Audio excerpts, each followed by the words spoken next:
Oi, olá pessoal, tudo bem? Bom dia, boa tarde, boa noite a todos, dependendo do horário aí. Galera, hoje vamos dar início aqui à nossa segunda revisão para o Enem, aqui dos aluninhos aqui do colégio, né, do Centro de Excelência Amiga das Graças. Nossa primeira revisão, né, semana passada, nós trabalhamos aí os temas relacionados à eletrodinâmica, começamos a falar sobre esse tema, revisamos aí o que é corrente elétrica, quais são seus principais tipos, suas aplicações. Trabalhamos também a ideia de resistores, tudo relacionado aí a resistores. Resolvemos aí algumas questões do Enem baseados nesses temas. Para a aula de hoje, o que nós vamos trazer? Né? Na aula de hoje, nós vamos trabalhar aqui um pouquinho mais sobre resistores. Vamos resolver aqui uma questão do Enem sobre o tema. E vamos revisar aí tudo sobre geradores e tudo sobre receptores elétricos. Então vem comigo, vamos seguir, vamos estudar, porque estudar é a receita do sucesso. Vocês sabem disso, né? Então vamos lá, começando aqui já com a questão do Enem, questão que veio lá do ano 2017, caderno azul, é a questão 110. Ela fala o seguinte: fusível é um dispositivo de proteção contra sobrecorrente em circuitos. Quando a corrente que passa por esse componente elétrico é maior do que a máxima corrente nominal, o fusível queima. Dessa forma, evita que a corrente elevada danifique os aparelhos do circuito. Suponha que um circuito elétrico mostrado seja alimentado por uma fonte de tensão U e que o fusível suporte uma corrente nominal de 500 mA. E aí o circuito que ele trouxe na questão foi esse aqui, pessoal. Um circuito que assustou muita gente aí na hora da prova, muita gente se atrapalhou com esse circuito aqui, e o índice aí de erros dessa questão foi muito grande, né? E aí ele pergunta para a gente aqui embaixo qual é o máximo valor de tensão U aplicada para que o fusível não queime. Então está aqui o circuito, o fusível nesse ramo aqui do circuito, ele quer saber qual o máximo valor de tensão eu posso aplicar nesse circuito para que esse fusível aqui não queime, ou seja, ele não ultrapasse aquele limite que foi falado aqui na questão, que é um limite de 500 mA. Galera, só parafraseando aqui a questão, né, para vocês entenderem melhor a ideia, né? Como a questão fala, o fusível ele é um dispositivo aí de segurança que vai suportar um limite máximo de corrente. Quando ele atinge esse limite máximo de corrente, ele acaba se danificando, se rompendo, porque é muita corrente querendo passar ao mesmo tempo por um filamentozinho estreito, que só suporta um limite máximo. Então, se toda essa corrente tenta passar ao mesmo tempo, esse filamento não suporta, ele acaba se rompendo, acaba aí queimando. Então, esse é basicamente o princípio de funcionamento de um fusível. Se esse filamento queima, né, ele se rompe, logicamente que a corrente não consegue pular para o outro lado. Então, você acaba desligando o circuito a partir dessa queima e todo o teu circuito será então ficará então livre dessa sobrecorrente que ele fala aqui, ou seja, desse excesso de corrente elétrica que vai estar aparecendo aí no circuito. Então esse é o dispositivo de segurança chamado fusível. Voltando aqui à nossa questão, a questão assustou muita gente por conta da geometria aqui do circuito, né? Então você olha para essa geometria aqui, né, um negócio meio, à primeira vista, parece que é complicado. Mas pessoal, se você prestar muita atenção aqui, ó, nesse ponto onde eu estou com o mouse aqui, ó, neste nó, e neste outro aqui, ó, que eu acabei de colocar o mouse agora, você terá exatamente a divisão desse circuito inteiro em uma parte superior, que eu estou mostrando com o mouse aqui agora, e uma parte inferior, que é aquela que contém um fusível, eu estou mostrando com o mouse aqui agora. Estão vendo aí? Perceba que neste ponto aqui, ó, juntamente com este aqui, nesses dois nós, nós temos que essa parte superior está ligada em paralelo com toda essa parte inferior aqui.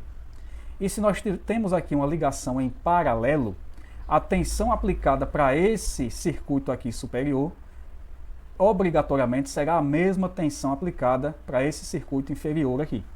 Isso quer dizer o que, professor? Quer dizer que não precisa se preocupar em analisar esse circuito inteiro. Você pode dividir esse circuito aqui em duas metades. Retira essa parte superior aqui, onde tem os resistores de 60, 30 e 60 ohms, e deixa só essa parte inferior aqui, onde tem o fusível, porque é nele que a gente está concentrado aqui para resolver o problema. Então, recapitulando, nós temos aqui que essa parte superior do circuito está em paralelo com a parte inferior, então a tensão nos dois é igual. A tensão daqui, ó, até aqui é igual à tensão daqui, onde está o mouse, passando aqui por baixo, até este outro nó aqui. Então eu vou tirar essa parte superior fora e vou analisar a matemática apenas da parte inferior. Circuito em paralelo, eu posso fazer isso, né? Então é isso que eu vou fazer aqui. Ó. Vamos trabalhar com esse pedacinho embaixo aqui só. E como eu já acabei de falar, a tensão para esse ramo aí, para essa malhazinha aí do circuito, ela será igual à tensão do circuito completo, porque esse pedaço todo aqui está em paralelo com o que eu acabei de excluir lá em cima. Então, para simplificar aqui a nossa análise, eu vou retirar a parte de cima, vou mudar aqui a figura, né? E vou trabalhar só com isso aqui. É só isso que a gente precisa para resolver a questão. Perceba que visualmente o circuito já ficou muito mais simples mesmo. Perceba que eu tenho aqui o resistor de 120 ohms em série com esse fusível, e esses dois elementos aqui, o resistor de 120 e o fusível, estão em paralelo com esse resistor de 60 ohms. E todo esse conjunto que eu acabei de falar está em série com esse resistor aqui de 40 ohms. Então, na prática, o que eu vou ter que resolver? Uma associaçãozinha de resistores em paralelo, simples, com dois resistores apenas. E o resultado disso, né, eu faço a associação em série com esse resistor de 40 ohms. Perceba que o problema razoavelmente ficou muito mais simples. Mas sejamos humildes, né? A gente tem que começar pelo que a gente tem. E o que a gente tem de informação mais robusta até agora? Nós temos informação sobre esse pedacinho aqui, ó. Esse ramo, né, que contém o resistor de 120 ohms e o fusível. O que nós sabemos sobre esse ramo aqui? Nós sabemos, que a questão nos falou, né, que esse fusível ele suporta um máximo de 500 mA de corrente. E como esse fusível está ligado em série com esse resistor de 120 ohms, a gente pode afirmar que nesse trecho aqui, ó, nesse ramo do circuito, a corrente elétrica ela terá um valor de 500 mA. Lembrando que miliampere é o ampere dividido por 1000, né? Então dividindo esse valor aqui por 1000, você terá exatamente 0,5 ampere, meio ampere de corrente. E esse meio ampere de corrente é a corrente que passa tanto pelo resistor quanto pelo fusível, já que os dois estão ligados em série. Lembra, pessoal, ligação em série, corrente é igual para todo mundo. O que mais nós sabemos aqui? Nós sabemos daqui também que o fusível, por definição, ele é um dispositivo que tem uma resistência interna desprezível. Ou seja, na prática, na hora de efetuar os cálculos, a gente considera que a resistência desse elemento ela é nula, ela vale zero na prática. Isso quer dizer o quê? Que nesse trecho aqui em cima, nesse ramo aqui que está circulado, a resistência, a única resistência que nós temos é simplesmente esse resistor de 120 ohms. Então eu posso dizer que a resistência, né, do ramo que contenha o resistor e o fusível, eu chamei aqui de resistência RF, ela vale 120 ohms.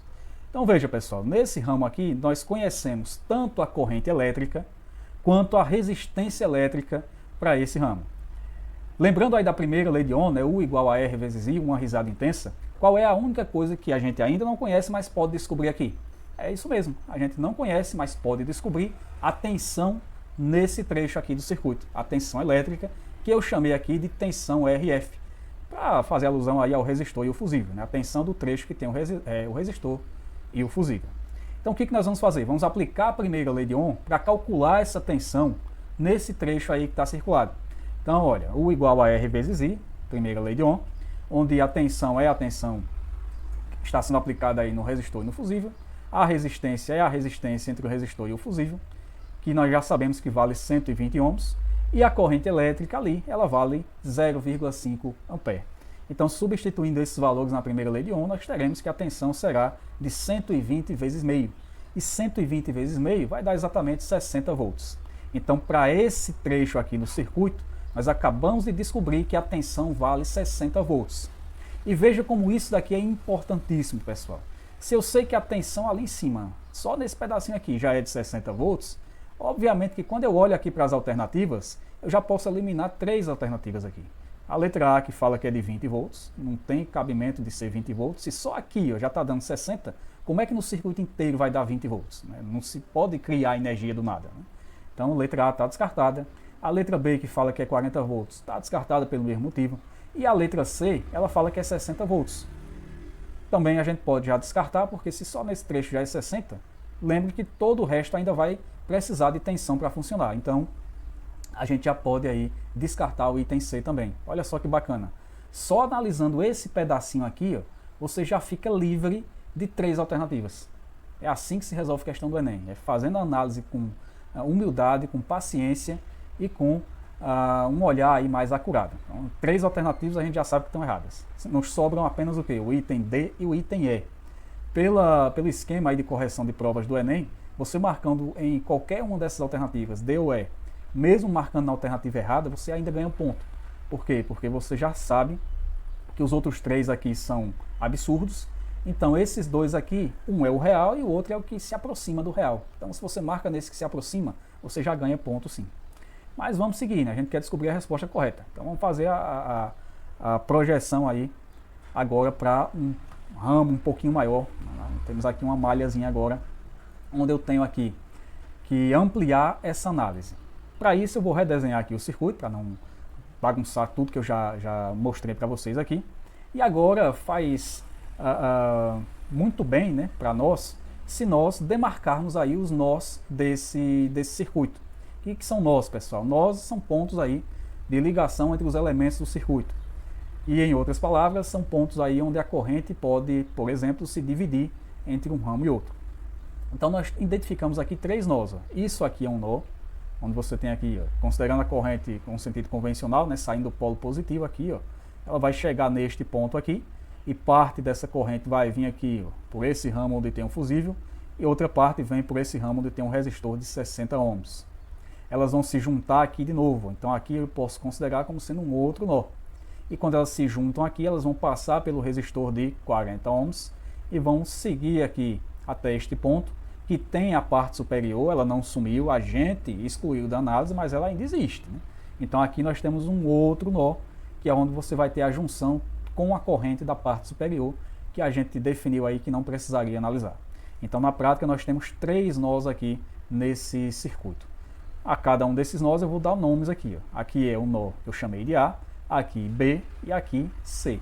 Isso é importante, pessoal, para você saber organizar aí de onde você está calculando resistências, de onde você está calculando tensão, de onde você está calculando corrente. Então veja, nós vamos analisar agora, expandindo, né, o que nós já havíamos feito, vamos fazer essa expansão, essa análise para essa região aqui. Ó. Nessa região nós temos a ligação em paralelo entre todo esse ramo aqui, ó, que tem fusível, com esse resistor de 60 ohms. Ou seja, nós vamos ter que analisar aqui o que está acontecendo entre os nós A e B. Então, nessa análise, o que a gente vai ter que descobrir agora? Qual é a tensão nesses nós? Qual é a tensão entre esses nós, melhor dizendo? E para a gente entender aí de onde que a gente vai calcular essa tensão, é só relembrar de novo a associação de resistores. O que eu acabei de falar agora há pouco? Fusível, ele não tem resistência elétrica. Então, na prática, ele é simplesmente um condutor ali, é um fio condutor. Então, o que sobra apenas nesse pedacinho aqui de cima? Somente um resistor, que é o resistor de 120 ohms. E esse resistor de 120 ohms está em paralelo com esse resistor aqui de 60 ohms. Opa! Se eu tenho esses 2 elementos aqui em paralelo, e eu acabei de calcular a tensão da parte superior, que foi de 60 volts, imagina de quanto vai ser a tensão aqui no resistor de 60 ohms aqui embaixo. Exatamente. A tensão aqui embaixo é a mesma da tensão do ramo que tem o fusível aqui em cima, ou seja, 60 volts. Então, entre os polos A e B, na prática, a gente já descobriu qual é a tensão. A tensão ali é exatamente a tensão que nós acabamos de calcular no ramo que tem resistor aí, o fusível, que vale exatamente 60 volts. Então, já sei que entre A e B a tensão vale 60 volts. Fechou? O que mais eu tenho que analisar agora? Agora eu tenho que analisar qual é a resistência equivalente dessa associação em paralelo aqui. Como eu tenho apenas 2 resistores em paralelo, eu posso aplicar aquele macetezinho do produto dividido pela soma, né? Pega os 2 resistores, multiplica no numerador de uma fração e divide aí pela soma dessas 2 resistências. Então é essa propriedadezinha aqui. Ó. Então eu vou pegar os 2 resistores que eu tenho, ó, um de 120 ohms, o outro de 60 ohms, então eu multiplico 120 vezes 60 no numerador e divido aqui pela soma dessas 2 resistências, 120 mais 60. Essa conta toda aqui vai dar exatamente a resistência entre os nós A e B, ou seja, a resistência de todo esse trecho aqui do circuito. Lembra que isso daqui só serve quando você tem 2 resistores em paralelo. Se você tiver mais resistores em paralelo, aí você tem que aplicar a equação geral, né? que o inverso da resistência total é igual à soma dos inversos de cada uma das resistências. Mas para aqui, a gente pode aplicar isso. E fazendo aí as continhas, né? Não vou destrinchar a continha aqui, a continha de vezes e mais, aí é com vocês, né? Então, fazendo as continhas, você vai encontrar exatamente 40 ohms de resistência. Mas olha só que interessante. Entre os polos aqui A e B, entre os nós A e B, você tem uma resistência que é de 40 ohms. Se você olhar aqui agora, entre os polos, né, entre os nós B e C, você vai ter exatamente uma resistência igual. Aqui, ó, o resistor entre esses polos vale 40 ohms. E esse resistor de 40 ohms está em série com tudo isso aqui que a gente acabou de calcular, ou seja, com a resistência equivalente que acabamos de calcular. Concordam aí? Ó? Tudo isso aqui vai estar em série com esse resistor de 40 ohms. É só olhar o caminho da corrente. A corrente sai aqui, ó, do polo positivo, chega no nó A, se divide, ó, vem um pedacinho aqui por cima, outro pedacinho aqui embaixo, e esses dois pedacinhos aí de corrente, quando chegam no nó B, se juntam de novo e formam a corrente original que passa pelo resistor de 40 ohms, passa pelo polo C, pelo nó C, e volta aqui para a nossa fonte. Ou seja, esse resistor está em série com toda essa associação aqui que nós acabamos de calcular a resistência interna. Professor, tá, beleza, eu entendi que ele está em série com essa resistência que você acabou de calcular aí, mas e agora? Para onde é que eu vou? É só pensar um pouquinho, né? Se essa resistência equivalente vale 40 ohms, que é o mesmo valor dessa resistência aqui, ó, desse resistor que está em série com ela, que também é de 40 ohms, e eu já sei que essa resistência aqui, ó, que acabamos de calcular, está consumindo uma tensão de 60 volts, o que eu posso concluir do resistor que está em série com ela e que tem a mesma resistência que ela? Eu posso concluir que a tensão que esse resistor está consumindo tem que ser a mesma tensão consumida por essa associação aqui. Ou seja, se aqui eu estou consumindo a tensão entre A e B, ela é de 60 volts, a tensão entre B e C também será de 60 volts, porque as resistências em série aqui são iguais. A resistência entre A e B vale 40 ohms e a resistência entre B e C também vale 40 ohms. Se entre A e B eu estou consumindo 60 volts, entre B e C, por ter a mesma resistência, eu também vou estar consumindo 60 volts. Então aí basicamente já resolveu a questão. Se aqui eu estou consumindo 60 e aqui eu estou consumindo 60, e estão em série, né, é só somar essas duas tensões. 60 mais 60, 120. E aí eu anotei tudo isso aqui para vocês. Ó. Como a resistência entre A e B é igual à resistência entre B e C, concluímos que a tensão entre A e B também será igual à tensão entre B e C, que vale aí 60 volts. A gente já tinha descoberto aqui.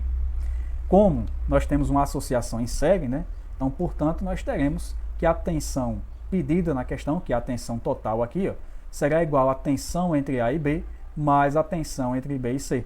Ou seja, 60 mais 60 volts, nós teremos aí 120 volts, que é a alternativa correta da nossa questão. Então perceba que com essa análise que a gente acabou de fazer, a gente consegue chegar de forma não tão difícil, não tão complicada, né, até a resposta pedida. E fizemos isso utilizando o quê? Simplesmente a associação de resistores até agora, né? Todas aquelas propriedadezinhas da associação em resistores.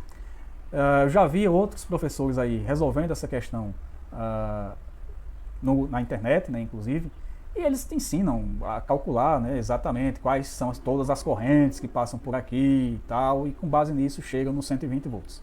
Só que aqui é um caminho mais curto, pessoal. Todos eles passam por aqui, ó. Só que quando chegam aqui, o que eles analisam agora? Poxa, descobri que essa resistência em paralelo vale 40 ohms. Beleza.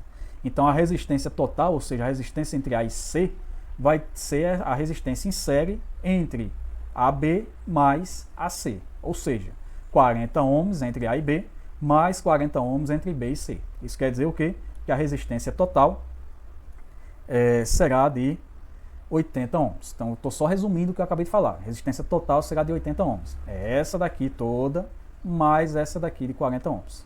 40 mais 40, 80 ohms. E aí eles vão analisar agora o quê? Vão analisar quais são os valores de corrente. Beleza. Eu já sei que a corrente que passa por aqui, olha o mouse aí, ó, pelo resistor de 120 e pelo fusível, ela vale meio ampere. Ela vale meio ampere.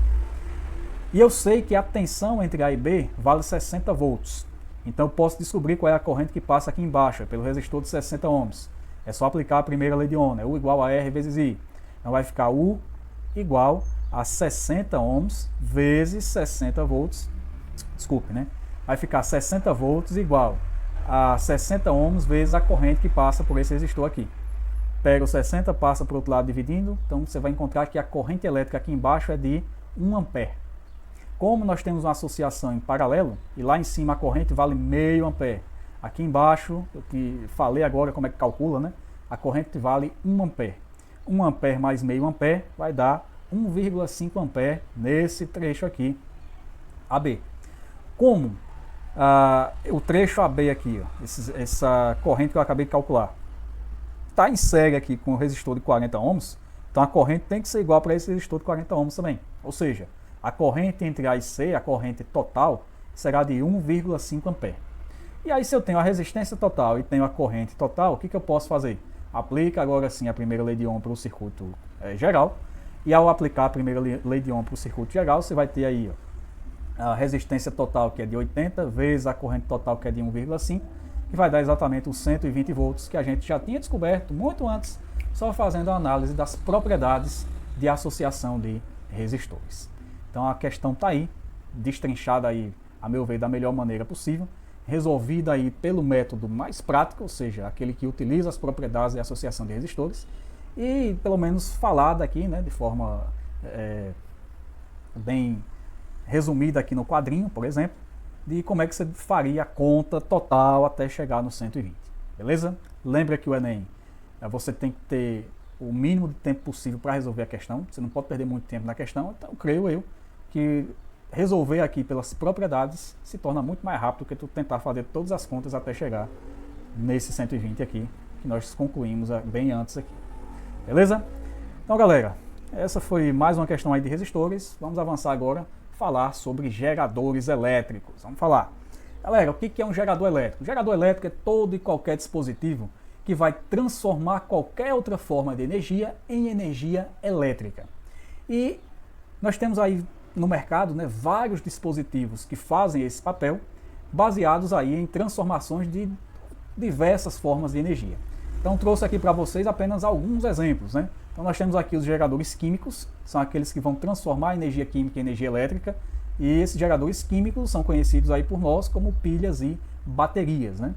Nós temos também a energia hidráulica, né, os geradores hidráulicos, que são aí aqueles que estão nas hidroelétricas, que vão utilizar a energia potencial da água para transformá-la em energia elétrica. Na verdade, nós temos aí uma sequência de transformações de energia. Nós temos a energia potencial da água, que é relativa à altura da represa aqui, o quanto de água eu consigo acumular na minha represa. E aí essa água vai ser canalizada aqui, ó, e vai entrar em movimento. Então nós temos aqui a energia potencial sendo transformada em energia cinética, energia do movimento da água aqui por dentro das turbinas, né? Na própria turbina aqui, ela vai fazer girar as pás aí do gerador, e o giro dessas pás ainda se trata de energia cinética, energia do movimento, só que essas pás são pás magnéticas. Então você vai ter um campo magnético aí variando enquanto essas pás estão girando. Quando esse campo magnético ele varia, ele vai fazer surgir um campo elétrico. E a junção entre esses dois campos, campo elétrico e campo magnético, faz surgir aí a corrente elétrica, chamada de corrente elétrica induzida, e é essa corrente que vai ser enviada aqui para as estações aqui de distribuição e por aí vai, né? Então nós temos uma transformação aqui ó, de energia potencial em energia cinética e da energia cinética em energia elétrica. Que outro tipo nós temos aqui de gerador? Nós temos as usinas térmicas, que podem ser usinas simplesmente termoelétricas, que vão simplesmente queimar algum combustível fóssil aí, e dessa queima eu vou aquecer lá a água, essa água será vaporizada, esse vapor será pressurizado e canalizado.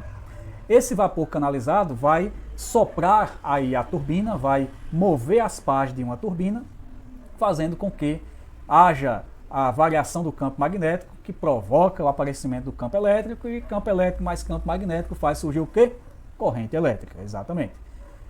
As usinas termonucleares também são exemplo de usinas térmicas, mas aqui o que muda é a matéria-prima. Enquanto as usinas termoelétricas vão queimar combustíveis fósseis, as usinas termonucleares vão utilizar a energia nuclear para esse fim.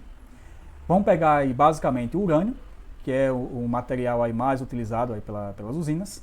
Esse urânio ele vai decair aí em outros componentes químicos, em outros elementos químicos, e esse decaimento nuclear do urânio vai fazer surgir aí, além de partículas alfa, né, vai fazer aparecer aí também calor, vai liberar bastante calor. Esse calor vai ser utilizado de novo para aquecer a água, essa água vai ser transformada em vapor, esse vapor vai ser pressurizado, canalizado, vai soprar as turbinas que vão gerar aí a corrente elétrica no gerador, né? Vão produzir a corrente elétrica aí no gerador. Outro exemplo que nós temos aqui são as usinas maremotrizes, né, que vão utilizar aí a força das marés para produzir eletricidade. Basicamente vão funcionar baseados no princípio de conversão de energia mecânica em energia elétrica, né, onde você tem aí as ondas batendo aí no dispositivo, e essa força, né, esse movimento que a onda faz ao bater, ela vai girar aí a turbina e vai produzir eletricidade. Um outro exemplo que aparece aqui são as usinas solares, né, as placas solares. Aqui já é um pouquinho diferente. Eu não tenho mais energia mecânica sendo aplicada aqui. Agora eu tenho simplesmente a energia solar. Os raios solares atingem aqui essas placas fotoelétricas. Essa luz solar arranca alguns elétrons da superfície dessas placas. Eu aplico uma pequena diferença de potencial entre os polos dessa placa para induzir que esses elétrons que foram arrancados através do chamado efeito fotoelétrico, luz arrancando elétrons, esses elétrons então vão ser forçados a se mover em um único sentido, formando aí então uma corrente elétrica. Então está aí outro exemplo de produção de energia elétrica. E por fim aqui o último exemplo que eu trago para vocês é a usina eólica, né, que tem o mesmo funcionamento de qualquer usina, qualquer gerador mecânico, ou seja, que vai utilizar o movimento de pás para produzir eletricidade, né, através de produzir corrente induzida.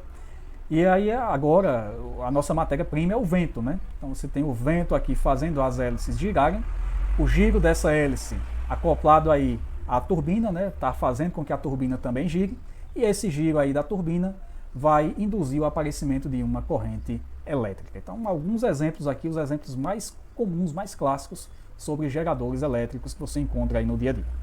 Beleza? Vamos falar agora um pouquinho sobre o que é um receptor elétrico. Já vamos partir logo por aqui, porque gerador e receptor tem conceitos aí muito parecidos, tem funcionamento aí muito parecido. A gente já tem que matar a charada logo de início aqui. O que é um receptor elétrico? Receptor elétrico é todo dispositivo que vai transformar a energia elétrica em uma outra forma de energia que não seja exclusivamente o calor. Porque se eu transformar exclusivamente a eletricidade em calor, o aparelho não vai ser um receptor, ele vai ser um resistor. Lembra da aula passada? E aí eu trouxe alguns exemplos aqui para vocês. A geladeira é um exemplo de receptor elétrico, o ventilador, aspirador de pó, a TV, liquidificador, o smartphone que você está assistindo essa aula aí agora, são exemplos de receptores elétricos. A geladeira aqui está transformando a eletricidade em energia mecânica, tem um motorzinho aqui que funciona quando a corrente elétrica passa por ele. Esse motorzinho faz aí a compressão do gás refrigerante aqui e pressiona esse gás aí pela serpentina para que a movimentação desse gás aí pela serpentina vai gelar o teu aparelho, né? Vai cair aí a temperatura interna do refrigerador. Aqui no ventilador também, no ventilador, no aspirador de pó, no liquidificador, também nós temos exemplos de conversão de eletricidade em energia mecânica. Eu tenho aqui motores elétricos funcionando, eu pego a eletricidade e transformo em energia cinética, em energia mecânica. No aparelho de TV, no smartphone, nós temos aí um punhado de transformações, né? Eu tenho aqui a transformação da eletricidade em luz, né? Eu tenho imagens aqui sendo formadas, e eu tenho também a transformação da eletricidade em som, né? Eu posso não, né? Assistir TV sem áudio só se você tem algum problema mesmo de audição, né? Então não faz sentido usar o áudio, você usa lá a legenda, ou sei lá, né? O programa tem alguém lá traduzindo em libras. E o smartphone também, você pode produzir aqui energia sonora, né? Pode produzir som aqui através da energia elétrica também, né? Então são exemplos aqui de receptores. Exemplos gerais, conceitos gerais falados, vamos falar um pouquinho das partes específicas de cada um, né? Geradores elétricos, né? O que a gente tem que lembrar aqui? Temos que lembrar dos dois principais, aquele que fornece energia para a nossa casa, né? Em maior parte aí do país, na nossa região aqui é quase que exclusivamente assim. É o gerador hidrelétrico, né, que vai utilizar a energia potencial da água, e aquele que a gente utiliza aí nos diversos aparelhos eletrônicos, né, que são as pilhas e baterias. Então lembra desses ícones aqui, né, a usina hidrelétrica e pilha e bateria, associa a gerador. Esses geradores, eles vão estar sempre transformando alguma coisa, eles não estão gerando energia, né? Até porque energia não pode ser gerada, né? Lembra da lei de Lavoisier? A energia não pode ser criada nem destruída, ela apenas pode ser transformada, né? Então, você tem que lembrar o que eles estão transformando aqui. O que eles estão transformando? Sempre qualquer outra forma de energia em energia elétrica. Simples assim. E quanto aos receptores, professor? Quanto aos receptores, estão aqui alguns exemplos emblemáticos: liquidificador, aspirador de pó, tem aqui uma furadeira, né? São exemplos aí de receptores. E esses receptores, eles também estão transformando. Mas o que eles estão transformando? Eles estão transformando energia elétrica em qualquer outra forma de energia que não seja exclusivamente o calor. Não pode ser exclusivamente calor, senão é resistor, né? Então vamos lá, nós pegamos esses aparelhos, ligamos na energia elétrica, essa energia elétrica passa pelo aparelho e vai ser aí transformada em energia mecânica, energia sonora, energia luminosa e por aí vai. Só não pode ser transformada exclusivamente em calor, cuidado. Perceba que eu sempre frisei essa palavra, exclusivamente. Por quê, pessoal? Porque qualquer equipamento elétrico e eletrônico sempre vai transformar parte da energia elétrica em calor. É impossível a gente conseguir um aparelho que seja o ideal, que não faça essa pequena transformação de eletricidade em calor. É só você lembrar que quando você utiliza aí na tua casa um liquidificador, né, durante um certo tempo, você encosta nele ali na parte onde fica o motor, você encosta lá a mão, você percebe que está mais quente, né? Você percebe que a temperatura ali está mais elevada. Ou seja, ele transformou parte da eletricidade em calor. Mas essa foi a finalidade principal dele? Não, a finalidade principal dele foi mover aquelas hélices que vão triturar o alimento, ou seja, a transformação da energia elétrica em energia mecânica. Essa é a função principal dele. Daí ele ser classificado como um receptor e não como um resistor, beleza? Agora, se eu pego um ferro elétrico, se eu pego, sei lá, uma churrasqueira elétrica, um chuveiro elétrico, qual é a principal função dele? Não é esquentar? Então, a principal função dele é transformar a eletricidade em calor. Então, nesse caso, o chuveiro, o ferro elétrico, mais que eu falei, a churrasqueira elétrica, elas são exemplos aí de resistores. Beleza? Fechou? Tranquilo. Representação gráfica agora. É aqui que muita gente se atrapalha e acaba perdendo questão boba por causa disso. A representação gráfica do gerador e do receptor é muito parecida. Então, fica atento aí nas sutilezas, viu? Vamos lá. O gerador elétrico, ele vai possuir aqui, a depender do problema, duas representações, né? A primeira representação que aparece aqui para vocês é a representação chamada de gerador ideal. Por que gerador ideal? Porque nós imaginamos que esse gerador aqui, ele não está, na verdade, transformando nenhuma parcela de energia elétrica em energia térmica. Não está havendo efeito Joule aqui. A gente sabe que isso na prática não acontece. Por isso nós chamamos ele de gerador ideal. É apenas uma ideia, uma idealização que a gente está tendo. Nesse caso, esse gerador aqui, ó, ele vai fornecer ao circuito externo toda a tensão que ele produz. Toda essa tensão que ele produz, ela é chamada de força eletromotriz. No próximo slide eu vou detalhar um pouquinho mais ela. Então essa FEM, força eletromotriz, para o gerador ideal, ela tem o mesmo valor da tensão fornecida ao circuito externo. Também no gerador aqui, tanto no ideal quanto no próximo, que eu vou falar agora, que é o real, a corrente elétrica ela está sempre entrando no polo negativo e saindo pelo polo positivo. Lembra da revisão passada, sentido convencional da corrente, né? Ela sempre sai de onde? Do positivo e entra no negativo. No gerador real, ela terá esse mesmo sentido, obviamente, vai sair pelo positivo e entrar pelo polo negativo, só que aqui agora a tensão fornecida ao circuito externo não é igual a FEM. Por quê? Porque nós estamos consumindo parte dessa tensão internamente através do efeito Joule por conta da resistência interna desse gerador. Então o próprio gerador acaba esquentando, consumindo parte da tensão que ele produz. Então na prática, a tensão externa não é igual à tensão total que ele produz. Então essa é a representação que você vai encontrar nos circuitos elétricos para geradores. E para o receptor, pessoal, é essa aqui. Se você olhar as duas, os desenhos são praticamente iguais. O primeiro nós temos um receptor ideal, que não tem resistência interna. E no segundo nós temos o receptor real, que é aquele que tem resistência interna. Estão vendo aí? Mas, porém, todavia, no entanto, qual é a diferença dessas representações para as representações do gerador? A diferença única é o sentido da corrente elétrica. Enquanto que no gerador a corrente sai do polo positivo e entra no polo negativo, no receptor a corrente sai pelo negativo e entra pelo positivo. Então essa é a única diferença visível que você pode encontrar em um circuito elétrico para diferenciar um gerador de um receptor. Ah, é, professor, lá na questão não vai dizer, não, aqui é um resistor, aqui é um gerador, aquele outro é um receptor, não, de forma nenhuma. O que vai aparecer são esses desenhos aqui. E você, baseado na análise do sentido da corrente, você que vai ter que determinar aqui, descobrir qual é o gerador e qual é o receptor. Se estiver saindo a corrente pelo polo positivo e entrando pelo polo negativo, é gerador. Se tiver a corrente saindo pelo negativo aqui, ó, e entrando pelo polo positivo, se trata de um receptor elétrico. Fechou aqui? Relembrou? Beleza. Vamos seguir. Tomar uma aguinha aqui para lubrificar a garganta.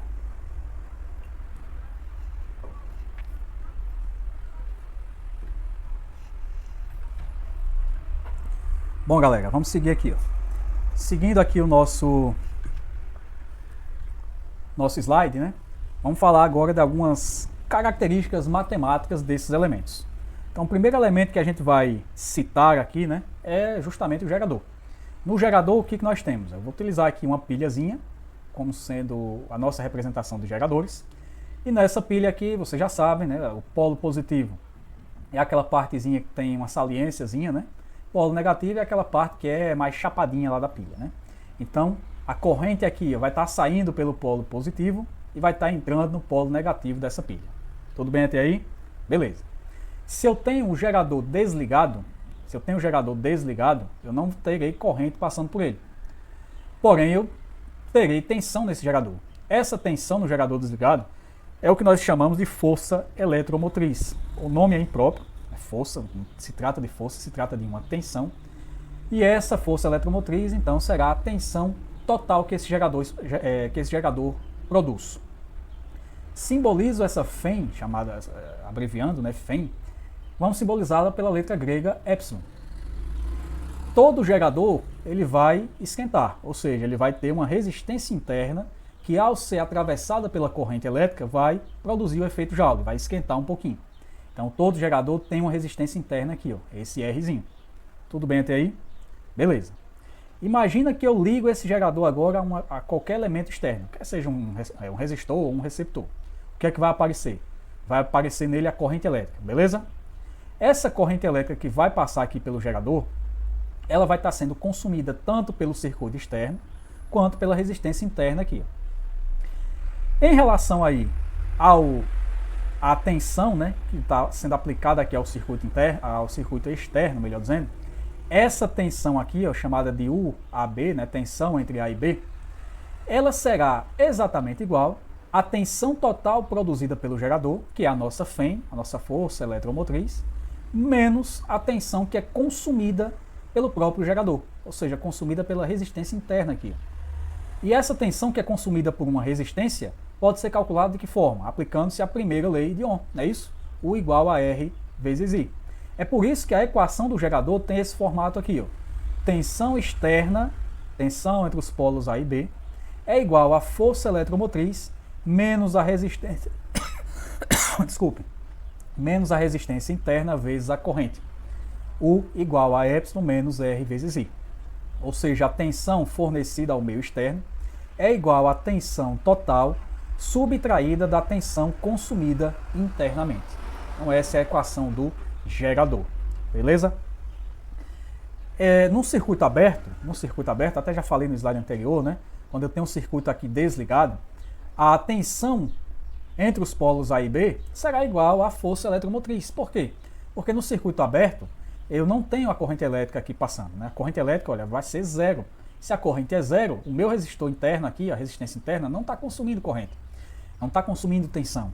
E se ela não está consumindo nada, a tensão que eu produzo será a tensão nos meus polos aqui do gerador, né? Então esse termo todo aqui ele será eliminado, porque a corrente é zero, R vezes zero é zero, sobra somente a Φ. Então a tensão externa vai ser igual a Φ quando o circuito está aberto. Então, resumindo, circuito fechado, tensão externa é igual a força eletromotriz menos a resistência interna vezes corrente. Circuito aberto, a tensão externa é igual à força eletromotriz. Beleza? Baseado nessa equação, a gente tem a chamada curva característica do gerador, que é um gráficozinho que vai nos informar aí a tensão em função da corrente elétrica, né? A tensão elétrica em função da corrente elétrica. E isso é bem justo, né, pessoal? A FEM, ela é um valor aqui constante, né? Um valor fixo. O meu gerador só pode produzir aquele tanto lá, mas a tensão externa, ela vai depender de quê? Vai depender da corrente elétrica. E quem é que demanda corrente elétrica? É qualquer elemento consumidor. É o resistor que eu vou ligar aqui fora, é o receptor que eu vou ligar aqui fora. Então, a depender desse elemento, eu vou solicitar mais ou menos corrente do meu gerador. E olhando aqui então para a equação, eu vou perceber que a tensão elétrica entre os polos A e B vai depender justamente do valor dessa corrente elétrica. Aqui nós temos uma equação do primeiro grau, quem está afiado aí na matemática percebe isso, já que a corrente elétrica, que é a variável independente aqui, né, é o domínio da função, o expoente dela é unitário, vale 1, então nós temos uma função do primeiro grau. Se a função é do primeiro grau, o gráfico será exatamente uma reta. Fechou até aí? Beleza, então a gente já sabe que o gráfico aqui tem que ser uma reta. O que mais eu tenho que analisar? Qual é o sinal do coeficiente angular aqui, o sinal, né, do coeficiente do domínio da função? O sinal é negativo, é menos R vezes I. O que esse sinal negativo significa na prática? Significa que o nosso gráfico ele vai ter uma reta decrescente. Por isso que a curva característica do gerador é essa reta aqui, ó, uma reta decrescente, beleza? E aí a gente percebe o quê?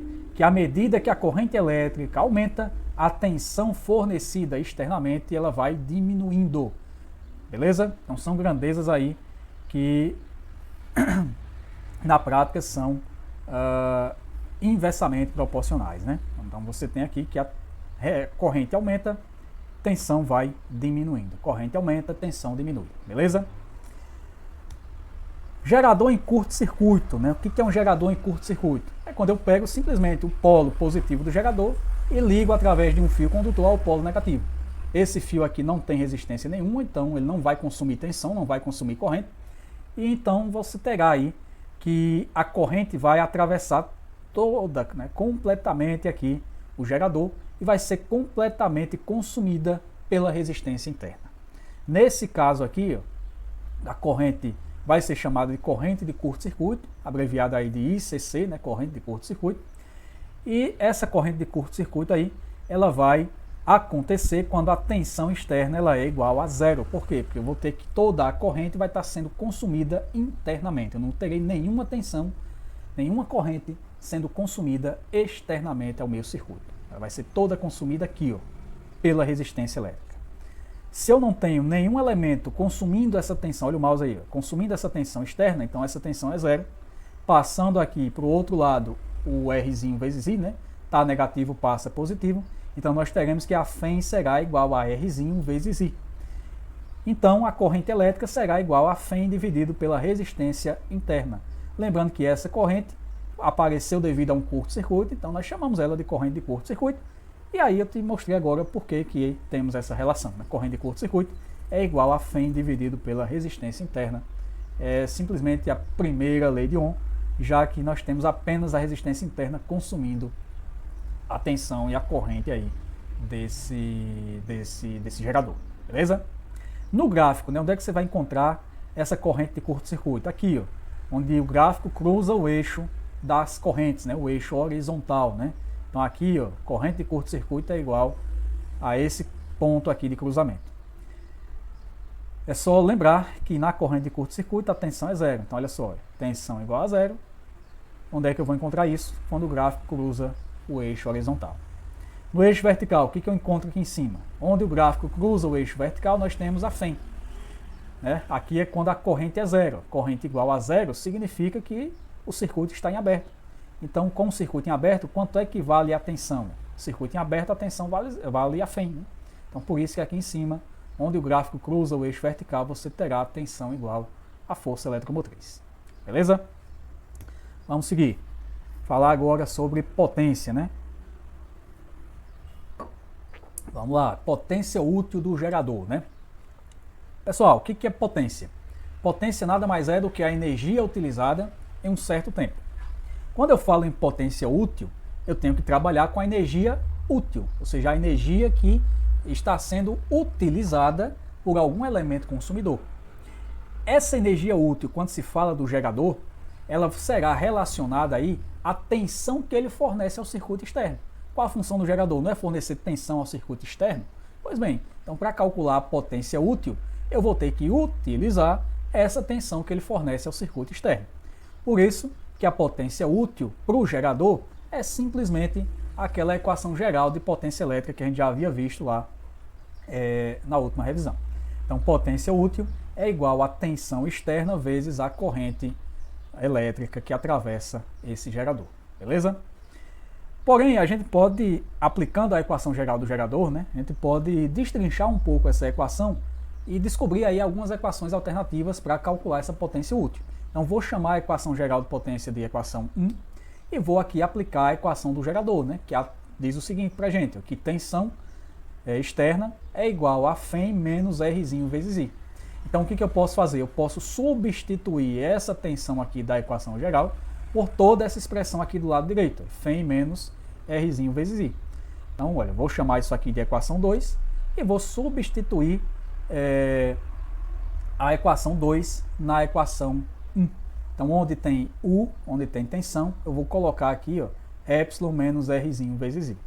Fazendo aí as arrumações, né, as simplificações, nós chegaremos a essa equação aqui da potência útil, que diz que a potência é igual a Φ vezes a corrente menos Rzinho, que é a resistência interna, vezes a corrente ao quadrado. Por que é importante a gente saber essa equação aqui, né? A gente lembrar dessa equação aqui? Porque é baseado nela que se constrói um gráfico que é muito famoso, que é o gráfico conhecido como curva característica aí da potência do gerador, ou curva de potência do gerador, né? Onde nós teremos esse gráfico aqui.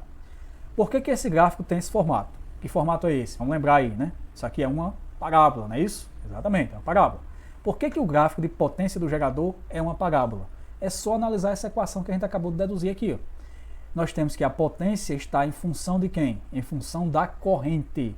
E essa corrente elétrica, que é o domínio aqui da função, ela tem um expoente quadrático. Ou seja, isso aqui é uma função quadrática. E qual é o gráfico característico de uma função quadrática? É uma parábola, não é isso? É só lembrar da matemática lá do primeiro ano.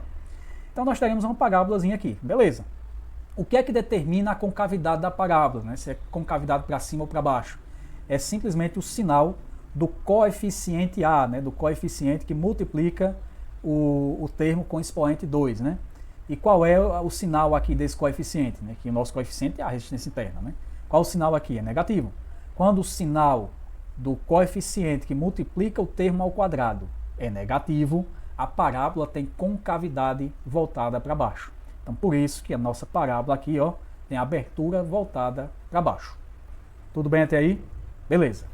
O que mais a gente tem que analisar aqui? Ó? A nossa função, ela não tem termo independente. Um termo melhor, né? Não tem coeficiente independente.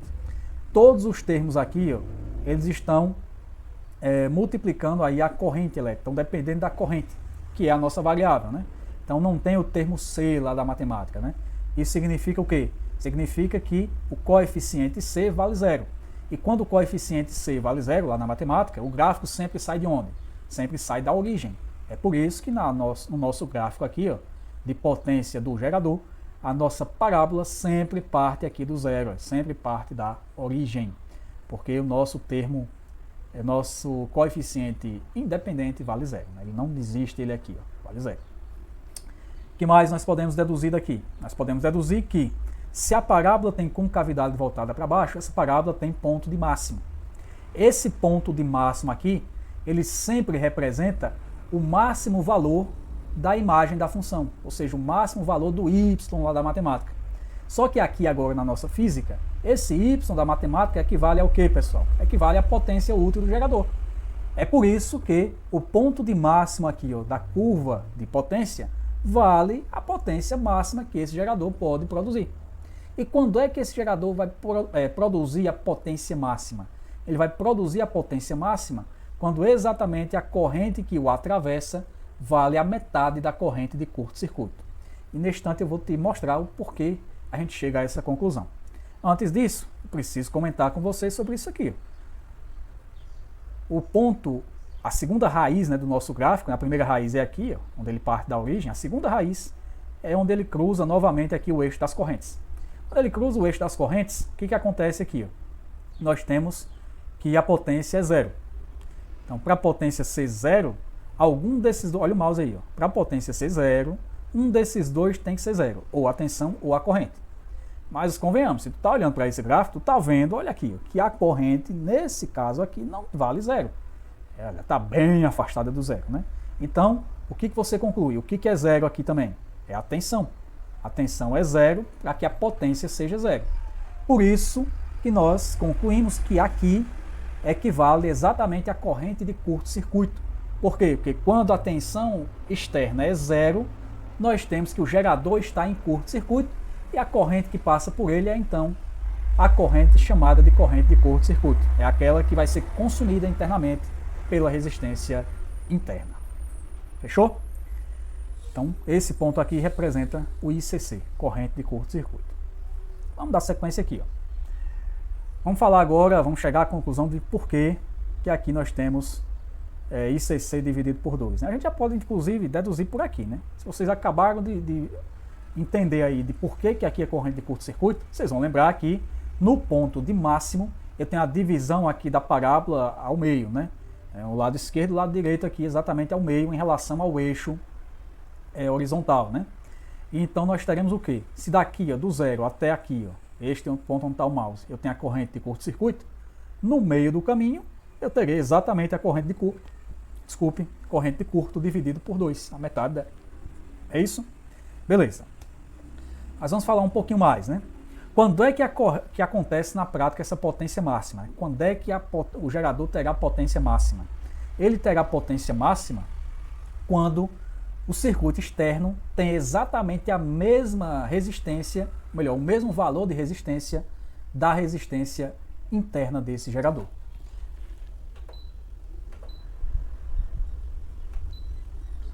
Nesse caso aí, pessoal, desculpem, eu tive que mexer ali no aparelho. Nesse caso aqui, pessoal, quando a resistência externa é igual à resistência interna, na prática você terá dois resistores em série, sendo que os dois resistores são idênticos. E na associação em série de resistores idênticos, cada um deles vai consumir o mesmo valor de quê? O mesmo valor de tensão, né? O mesmo valor de tensão. Como na associação em série a corrente é idêntica aí para todo mundo, então neste caso aí nós podemos deduzir essa equação aqui, ó, que a potência útil máxima é igual a Φ ao quadrado dividido por 4 vezes a resistência interna, né? 4 vezes a resistência interna. Também temos que falar um pouquinho sobre rendimento. O que é rendimento? Rendimento é a energia útil dividido pela energia total. Nesse caso aqui, a gente vai utilizar a dedução aí sobre as tensões, né? Então você terá aí a tensão externa dividido pela tensão total, que é a nossa Φ, né? Tensão total dividido pela Φ. Então esse é o rendimento do gerador. Então, pode ser calculado dessa forma aqui. Ou, se você tiver informações sobre a energia útil e a energia total, joga as duas. Se tiver potência útil dividir por potência total, joga as duas. Inclusive, isso daqui sai dessa relação. Você pega a potência útil e divide pela potência total, né? A potência útil será tensão externa vezes a corrente. A potência total será a Φ vezes a corrente. Então você vai ter U vezes I aqui em cima, dividido por Epsilon vezes I aqui embaixo. Você acaba eliminando aí as correntes, porque corrente dividido por corrente vai dar 1. Então vai sobrar somente o quê? A tensão dividido pela Φ. Fechou? Então beleza.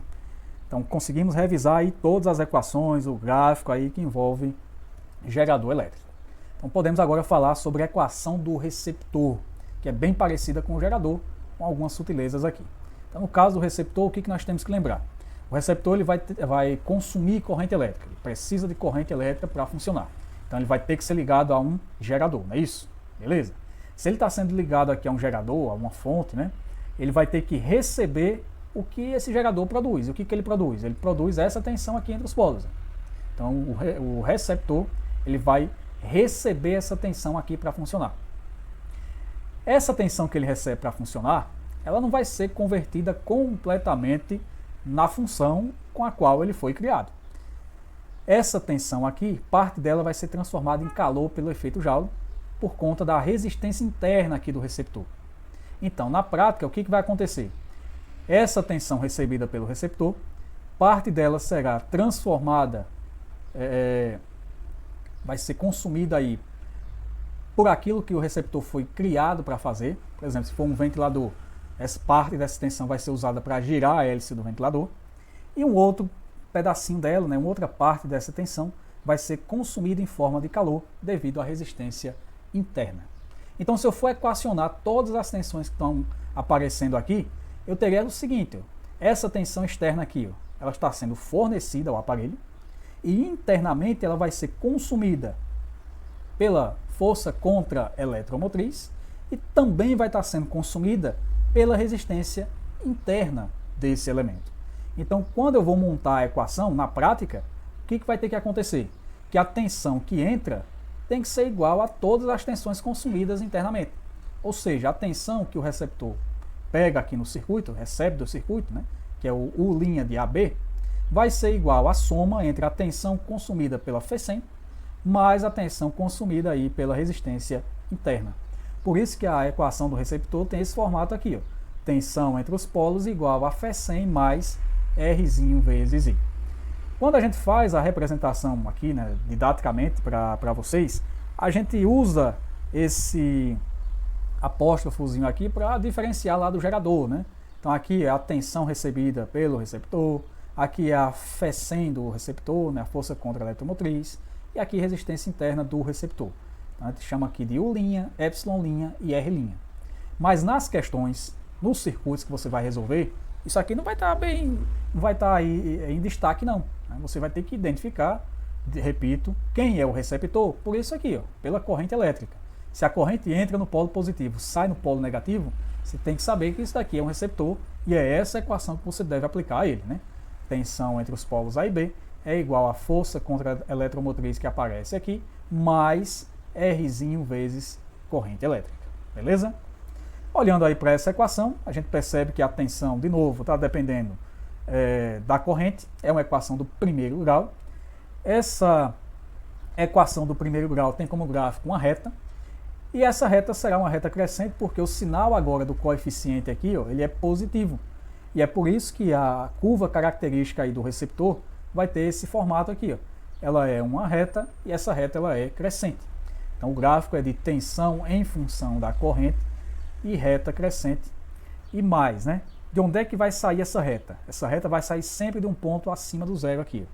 Esse ponto aqui acima do zero é justamente a nossa força contra-eletromotriz. É quando o receptor está desligado. Quando o receptor está desligado, né? Qual é a tensão que ele pode pegar aqui, que ele pode receber? É simplesmente a tensão fornecida pelo circuito a ele. E qual é a corrente que ele está consumindo lá dentro? Nenhuma. Então, na prática, a resistência interna aqui, ó, ela não está transformando nada aí. Então, significa que a corrente que atravessa o receptor será zero. Então, todo esse termo aqui, ó, onde está o mouse, é igual a zero. E vai sobrar o que na nossa equação apenas? Que a tensão é igual a Fecem. Por isso, que nesse caso aqui, onde o gráfico toca o eixo vertical, você tem exatamente o valor da força contra-eletromotriz. Porque é onde a corrente elétrica, ó, é onde a corrente vale zero. E se a corrente vale zero, a tensão vale a Fecem. Beleza? O que mais a gente pode analisar daqui? A gente pode analisar esse coeficiente alfa aqui, ó, esse ângulo entre o gráfico e a linha entre o gráfico e o eixo horizontal aqui. Se você calcular a tangente desse ângulo, você vai ter exatamente o valor da resistência interna, né, o valor de R', né, o fator linha aqui. Por que você pode afirmar isso, professor? É simples, né? Calcular a tangente é pegar o cateto oposto e dividir pelo cateto adjacente. Quem é o cateto oposto aqui? Ó? Esse pedaço onde está o mouse. Ó. Aqui, ó. Esse cateto oposto vale exatamente o quê? Ó? Vale a tensão lá em cima menos a Fecem que está aqui embaixo. Olhando aqui para a tua equação, se eu passar a Fecem para o lado esquerdo, vai ficar justamente isso que eu falei, né? Tensão menos a Fecem, que é o nosso cateto oposto ao ângulo aqui. Quem é o cateto adjacente? Essa parte toda aqui de baixo. E essa parte toda aqui de baixo é justamente quem? É justamente a corrente elétrica, é justamente a corrente elétrica. Se eu tenho aqui, ó, tensão menos Fecem igual a R vezes I. Esse R está multiplicando, passa para o outro lado dividindo. Se eu passo ele para o outro lado aí, desculpe, essa corrente multiplicando, passo ela para o outro lado dividindo, então fica Rzinho igual a tensão menos Φ100 dividido pela corrente, que é justamente a nossa tangente aqui, ó.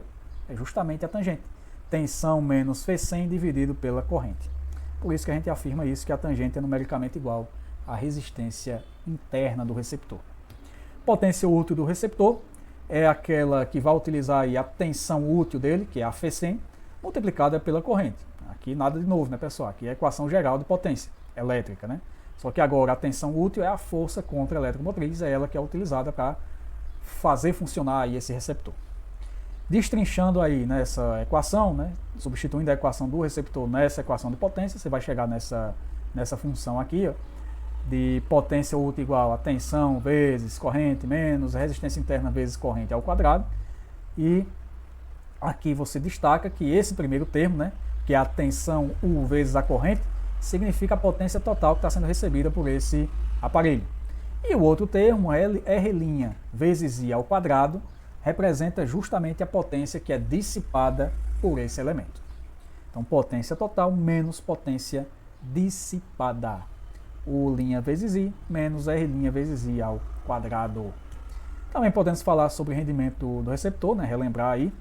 Rendimento é sempre energia útil sobre energia total ou potência útil sobre potência total. Quando você faz potência útil sobre potência total, você vai achar exatamente essa relação aqui, ó, que o rendimento será igual a Φ100 dividido pela tensão total recebida pelo receptor. É só lembrar que aqui você vai ter ε' vezes I, potência útil, dividido por U' vezes I, que é a potência total. E em cima e embaixo você acaba dividindo um pelo outro e sobrando apenas esse termo aqui. Ó.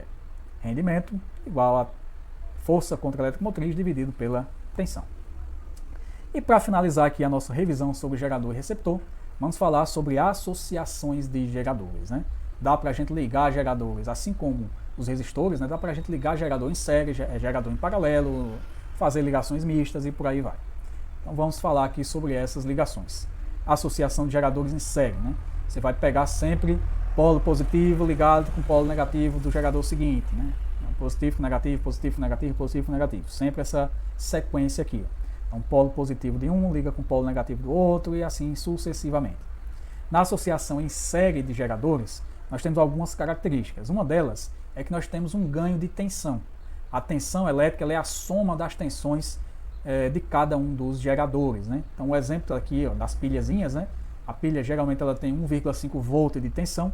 Então, eu liguei 4 pilhas aqui em série, então eu vou somar essas 4 tensões. 1,5 mais 1,5 mais 1,5 mais 1,5, 6 volts ao total aí de tensão elétrica da minha associação. Então, se eu precisar aumentar a tensão no circuito, eu ligo geradores em série. Esses geradores ligados em séries, eles podem ser de qualquer tamanho, de qualquer formato, que você pode estar fazendo essa ligação aí. Uma outra característica aqui é que a corrente ela é idêntica para todos. Isso é meio óbvio, né? Já que todos estão ligados em série, e em série não tem desvio nenhum para a corrente aqui, ela sempre vai ser igual do começo até o fim, beleza?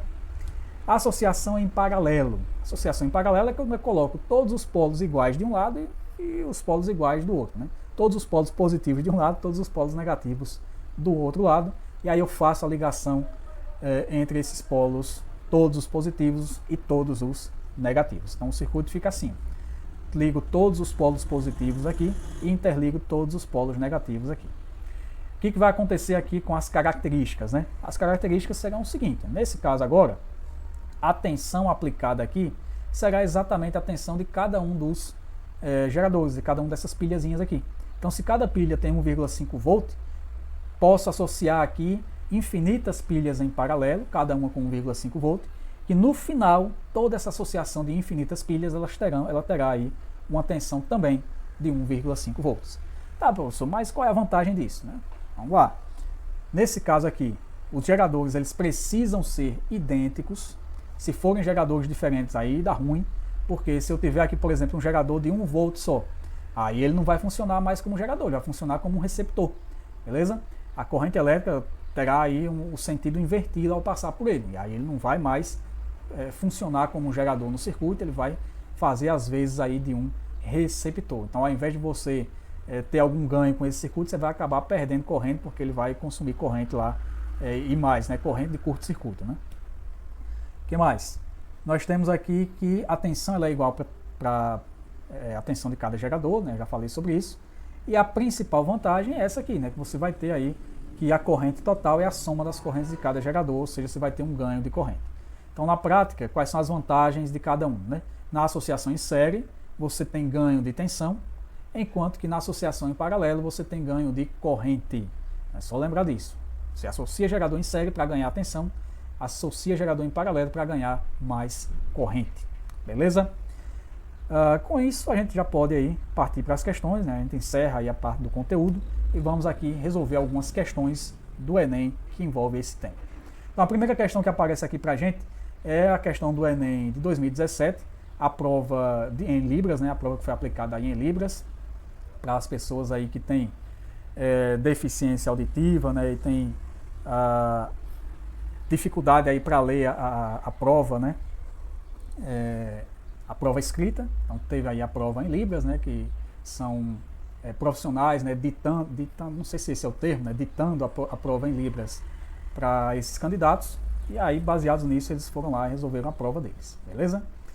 Vamos à questão aqui, ó. A questão fala o seguinte: o manual de utilização de um computador portátil informa que a corrente de alimentação utilizada para carregar a bateria do aparelho apresenta as características. Vamos a elas. A fonte de alimentação diz o seguinte, que ela vai receber aí da tomada, aqui a entrada significa isso, é o quanto ela vai poder receber aí da tomada onde ela será ligada. Ela pode receber uma tensão que varia de 100 a 240 volts, então ela é uma fonte bivolt. Ela funciona tanto na rede 110 quanto 220, que vocês conhecem, que a gente conhece. Essa tensão vai ser uma tensão que produz uma corrente alternada, né? A que a gente tem em casa é sempre corrente alternada. E ela vai solicitar uma corrente de 1,5 ampere. Ela vai puxar aí dessa tomada 1,5 ampere de corrente alternada. E essa rede ela pode ser uma rede padronizada de 50 ou 60 Hz. Né? Tem regiões em que a corrente alternada é de 50 Hz, outras regiões são de 60 Hz. Lembrando que corrente alternada é aquela corrente que varia a intensidade e varia o sentido de movimentação das partículas, né? Então esse 50 Hz significa isso, né? Que você tem aí uma corrente que varia a movimentação dos elétrons, né, de um lado para outro 50 vezes por segundo. Uma corrente aí de 60 Hz, ela tem uma frequência maior, obviamente, né? Então ela vai variar 60 vezes a cada segundo aí o vai e vem dos elétrons. O que mais eu tenho para essa fonte, né? Ela diz que na saída, ou seja, o plugzinho que sai dela para ligar lá no computador, ela vai fornecer uma tensão de 19 volts. Essa tensão vai produzir sempre uma corrente do tipo contínua. Esse símbolo aqui é de corrente contínua. E essa corrente contínua ela pode ser de até 3,16 ampere. Então, esse é o máximo aí de corrente que ele vai fornecer de corrente contínua, e a tensão é de 19 volts, beleza? E aí ele pergunta qual é a quantidade de energia fornecida por unidade de carga em joule por coulomb disponibilizada à bateria. Dá uma olhadinha na garganta aqui rapidinho. E vamos lá. Montando o esqueminha aqui, pessoal, ó, pra vocês entenderem melhor. Eu tenho aqui a tomada, onde eu vou ligar essa fonte, tá aqui a tomadinha, bonitinha. Tá aqui a nossa fonte e tá aqui o notebook, onde eu preciso fazer com que ele seja carregado por essa fonte, beleza? Esse plug aqui da tomada é a entrada que fala aqui nessa etiqueta. É esse plug que vai ser ligado ali na tomada. A tomada aqui, ó, da parede. Então, aqui é a entrada. Então, por esse lado aqui, você pode ter uma tensão entre 100 e 240 volts, que a fonte vai funcionar normalmente. Essa tensão vai fornecer aí uma corrente alternada, que vai ser solicitada aí vai ser solicitada pela fonte 1,5 ampere de corrente alternada. Então, ela vai receber daqui 1,5 ampere de corrente alternada nesta tomada, por esta tomada. O que vai acontecer aqui dentro? Aqui dentro da fonte eu vou fazer algumas transformações. Eu vou transformar essa tensão aqui, que pode ser de até 240 volts, vou fazer ela cair para 19 volts. E vou transformar essa corrente aqui em alternada, em corrente contínua, e vou ampliar o valor dessa corrente. Ela vai receber 1,5 ampere e ele vai aí fornecer 3,16 ampere por esse lado aqui, ó, que é a nossa saída. E ele vai fornecer tudo isso a quem? A bateria do notebook. Beleza? Então, recapitulando. O carregador recebe aqui da tomada. Vou botar aqui, por exemplo, 110 volts de tensão. Solicita dessa tomada uma corrente alternada de 1,5 ampere com 50 Hz de frequência. É a nossa região aqui. Dentro do carregador aqui, o que vai acontecer? Ele vai transformar a tensão em uma tensão de 19 volts. Vai produzir uma corrente de até 3,16 ampere. E essa corrente será uma corrente do tipo contínua. Até porque eu preciso carregar a bateria. Então a corrente da bateria, né, é corrente contínua. Tudo bem até aí? Beleza. Depois de entender todo esse esquema da etiqueta, né, é até bom para o teu dia a dia, né, então agora consegue analisar qualquer etiqueta aí de fonte, né, de celular, de carregador e tudo mais, de TV. Agora a gente pode analisar o quê? A gente pode analisar o que é que significa, o que ele está pedindo, melhor, na questão, né? E que ele pede aqui, ele quer saber qual é a quantidade de energia fornecida por unidade de carga, ou seja, em joule por coulomb. Qual é a energia fornecida por unidade de carga? O que essa fonte vai fornecer? Não é esses valores aqui da saída? Então eu tenho que descobrir aqui na saída qual é a energia por unidade de carga que ela está fornecendo. Quantos joules por cada coulomb de carga ela fornece. E para isso, pessoal, a questão que muita gente errou e sentiu dificuldade aí em resolver, não precisa nem de cálculo efetivo nenhum. Basta você lembrar o que é tensão. Qual a definição de tensão? A definição de diferença de potencial. Diferença de potencial é o trabalho realizado pelas cargas elétricas quando se movimentam por um condutor, dividido aí pela unidade de carga, dividido aí pela quantidade de carga que está atravessando esse condutor. Então é o trabalho da corrente elétrica que passa por aqui, dividido pela carga que atravessa esse condutor. Uma outra maneira de definir diferença de potencial é fazendo analogia com energia, né? Já que trabalho e energia são conceitos equivalentes. O que é trabalho? Trabalho é simplesmente a variação da energia. Se eu tenho corrente elétrica passando pelo condutor, é porque eu tenho mais energia em um lado e menos energia do outro. Essa diferença de energias, né, entre um polo e outro é o que nós chamamos de trabalho. Então você pode definir a DDP assim, ó, é a variação da energia dividida pela carga que atravessa o condutor. E aí você só precisa lembrar quais são as unidades de energia e trabalho, né? E qual é a unidade de carga, né? Que unidade a gente utiliza para trabalho e energia? A gente utiliza o quê? Quem lembra? Nós utilizamos o joule, não é isso? E qual unidade que a gente utiliza para carga? Nós utilizamos o coulomb. Então, na prática, nós temos que 1 volt, que é a unidade de tensão, significa que você tem 1 joule dividido por 1 coulomb. Simples assim. Então, 1 volt é igual a 1 joule dividido por 1 coulomb. É 1 joule por coulomb. E aí, para resolver tua questão, agora ficou sopa no mel, né? Se tu sabe que na saída aqui, ó, ele terá 19 volts, e é justamente isso que ele quer saber, né? Qual é a energia por carga na saída, né? Que é aquela disponibilizada para a bateria. É só tu lembrar o que é que significa esse volt aí. Beleza? Então esse volt é joule por coulomb. Se você tem então 19 volts, se a bateria vai receber 19 volts, você vai estar fornecendo então a essa bateria 19 joules por coulomb. Então a tua resposta só pode ser o item B. Beleza? Então, 19 volts é a mesma coisa que 19 joules por coulomb. Significa que para cada coulomb de carga que a bateria recebe, esse coulomb de carga recebeu aí 19 joules de energia da fonte. Fechamos aí o item B, beleza? Vamos aqui para a próxima questão, nossa última questão aqui para fechar nossa revisãozinha, né? É uma questão que veio lá de 2018, também é uma questão recente, caderno amarelo do PPL, né? Aquela prova que é aplicada aí para as pessoas privativas de liberdade. Questão 98 do caderno amarelo. Vamos lá. Baterias de lítio utilizadas em dispositivos eletrônicos portáteis são constituídas de células individuais com DDP de 3,6 V. É comum os fabricantes de computadores utilizarem as células individuais para a obtenção de baterias de 10,8 V ou 14,4 V. No entanto, fazem a propaganda de seus produtos fornecendo a informação de número de células da bateria e sua capacidade de carga em mAh. Por exemplo, 4.400 mAh, é a mais comum aí. Disponível aí nesse site e acessado em 15 de novembro de 2011, texto adaptado.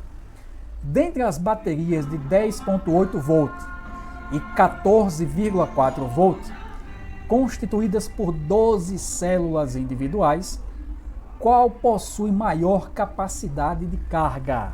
Vamos lá. O que nós temos aqui? Essas baterias de computador, por exemplo, né? Elas são formadas aí por associações de pequenos outros geradores, de pequenas outras baterias, chamadas de células. Cada uma dessas células ela tem 3,6 volts de tensão. Ela pode fornecer 3,6 volts de tensão.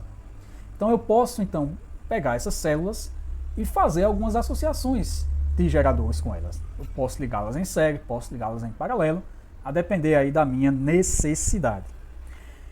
A questão aqui, ela nos diz que nós teremos que comparar duas baterias, uma que fornece ao todo 10.8 volts e a outra 14,4 volts.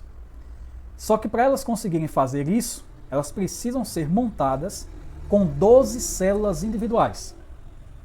Então, vou ter que analisar aqui item por item para saber como essas células estão sendo montadas, para definir qual das baterias de 10,8 ou 14,4 vai possuir aí então maior capacidade de carga. Ou seja, em outras palavras, qual dessas baterias vai conseguir manter o computador ligado durante um maior intervalo de tempo. Então, para isso, vamos resolver aqui o item A. O que diz o item A? Pessoal, não tem para onde correr, eu tenho que analisar item por item. Infelizmente, essa questão é assim. Item A. A bateria de 10,8 volts é a que tem maior capacidade de carga, ele está dizendo, né? Porque possui combinações em paralelo, as combinações estão em paralelo, de 4 conjuntos, ou seja, eu tenho 4 conjuntos em paralelo, com 3 células em série, ou seja, cada um desses conjuntos tem 3 células em série. E aí eu vou ter que representar isso. Vou representar as baterias por retângulozinhos. Então, fazendo ao pé da letra o que diz o item A, o meu circuito será esse aqui. Eu tenho 4 conjuntos aqui, 1, 2, 3, 4 conjuntos que estão ligados em paralelo aqui, todos ligados por esse mesmo lado, e do outro lado a mesma coisa, todos os terminais ligados aqui entre si. E cada conjunto desses tem 3 células em série, tá aqui, 1, 2, 3 células em série em cada um deles, totalizando aí 12 células, sendo que ele tem 4 conjuntos, cada um deles com 3 células em séries, e esses 4 conjuntos estão ligados em paralelo.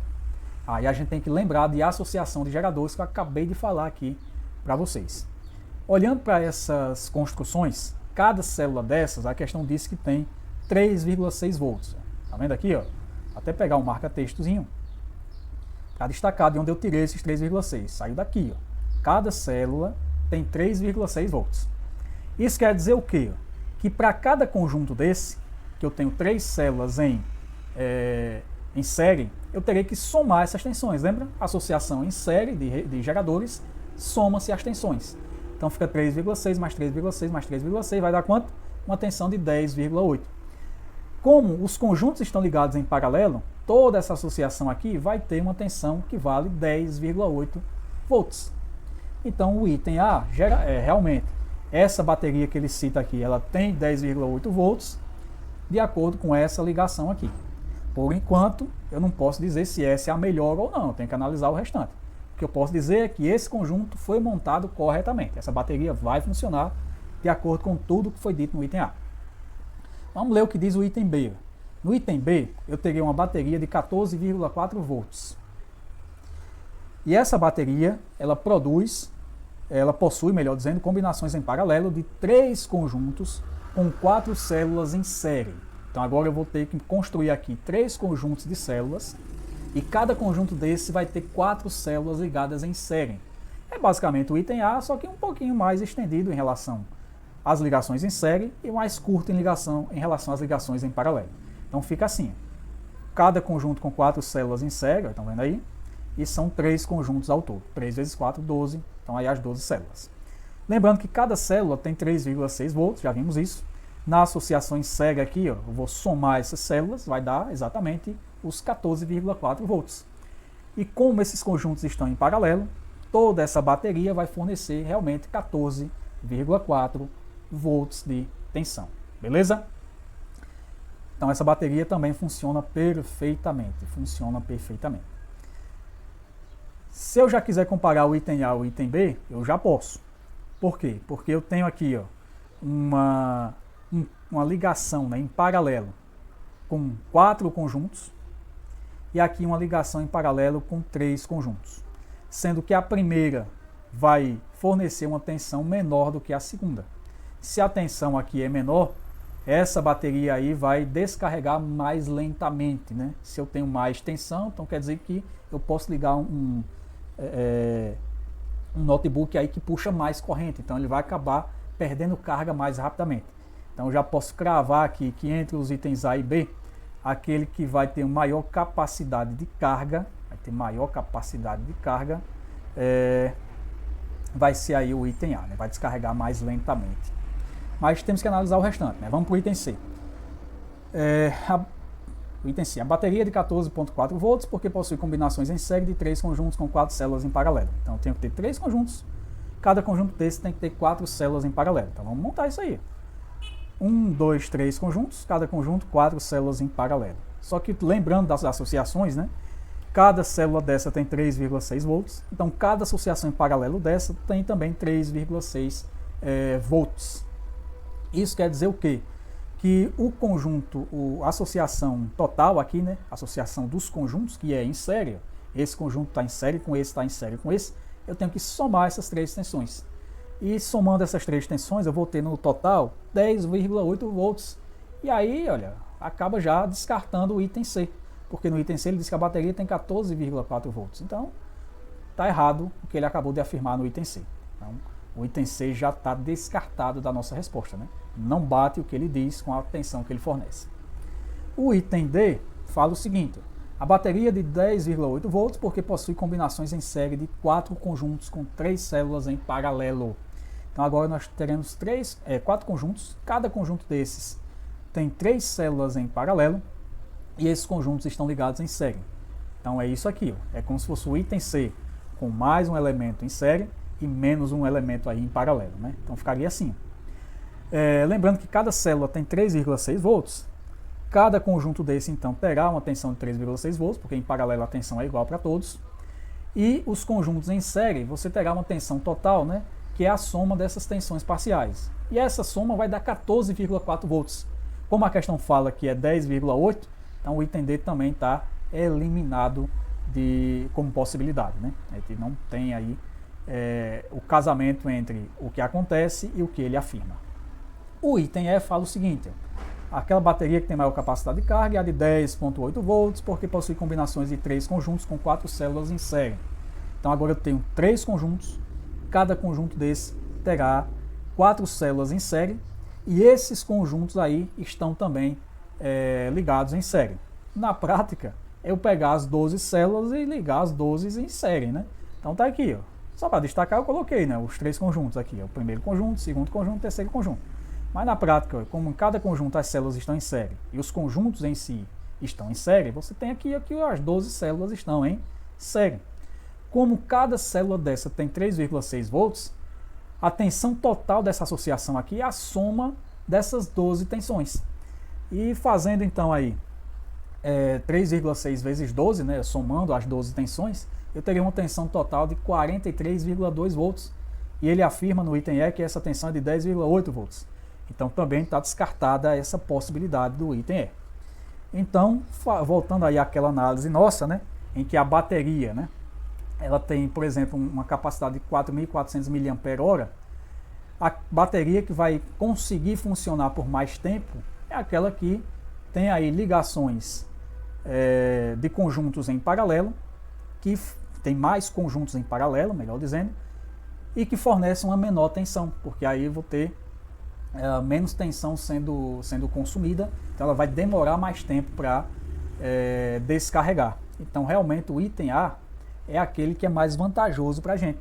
Ela tem mais elementos em paralelo, então ela tem a possibilidade de gerar mais corrente elétrica, e ela tem uma tensão menor do que a do item B, menor que os 14,4 volts. Então essa tensão aqui vai ser consumida mais lentamente do que a de 14,4 volts. Então a bateria de 10,8 volts terá uma maior capacidade de carga do que a bateria do item B, que é de 14,4 volts, simplesmente por aquelas propriedades da associação, né? Eu tenho aqui, ó, mais elementos em paralelo, significa mais capacidade de carga. Menor tensão aqui significa que eu vou ter aí menos consumo dessa carga, ou melhor, vou ter um consumo mais lento dessa carga ao longo do funcionamento. Bom, galera, ficamos por aqui. Essa foi a nossa revisão aí sobre geradores e receptores e o nosso adendozinho sobre resistores. Só lembrando para vocês, estudar realmente às vezes é cansativo, às vezes é trabalhoso, às vezes a gente pensa em desistir, mas não desista. Se você quer ter sucesso na vida, não pode desistir de estudar. Lembra sempre do que eu falo direto, estudar é a receita do sucesso. Então se você quer passar no Enem, tem que ralar, tem que estudar, tem que se dedicar bastante, né? Para tudo na vida, né, pessoal? Essa foi a nossa aula. Se você gostou da aula, dá um joinha, né? Ajuda o professor e também a fortalecer o canal. Se ficou com dúvida em alguma parte, né? Pode perguntar aí nos comentários, que eu vou procurar responder aí no menor tempo possível. Se tiver sugestões aí de questões para resolver, de temas para serem discutidos, coloca nos comentários também. Eu vou procurar gravar aí também, baseado nessas sugestões de vocês. E no mais é isso, galera. Dá um joinha no vídeo, né? Fortalece aí o canal. Faz a inscrição no canal também para ajudar o professor. Se esse vídeo te ajudou, compartilha ele com teus colegas para que todo mundo aí tenha a chance, né, de ter essa oportunidade de adquirir mais conhecimento para realizar a prova do Enem. Beleza? Para os alunos aí do Centro de Excelência Miguel das Graças, aquele abraço carinhoso. Estamos juntos aí há mais de 3 anos, né? E firmes e fortes aí, lutando para que vocês tenham um bom desempenho. Fico por aqui. Até a próxima e valeu! Estudem! Estudar é a receita do sucesso.